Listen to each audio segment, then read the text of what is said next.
ازيك يا صديقي العزيز. سؤال من الاسئله اللي عجبتني قصادي اهوت، لسه حله مع بعض الطلاب في السنتر. فالسؤال بيقول why don't we go to the theater؟ ليه ما نروحش المسرح؟ خلاص كده تمام. وبيقول لك ابدا ب I suggest.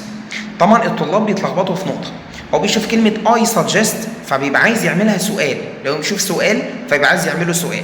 لا عادي خالص، ممكن نعملها سنتنس بجمله طبيعيه تماما. فقوم قايل ايه؟ I suggest. بس ركز بقى في الحته دي ان بعد suggest انا بحط ing. فقوم قايل I suggest ايه؟ going to. والبليس بقى اللي انت عايزه ايه؟ سينما، ثياتر، اي مكان. يبقى تاني اهو ركز في الجزئيه دي، مش شرط ان هو سؤال فاقوم عامله سؤال، لا خالص طبعا عادي، ممكن تبقى سؤال والناحيه الثانيه تبقى جمله عادي. دي رقم واحد. رقم اتنين ايه هي؟ ان انت عند حضرتك suggest لازم يجي بعديها ing، يبقى قوم قايل I suggest ايه؟ going. خلاص كده تمام. ركز في الجزئيه دي. سلام عليكم.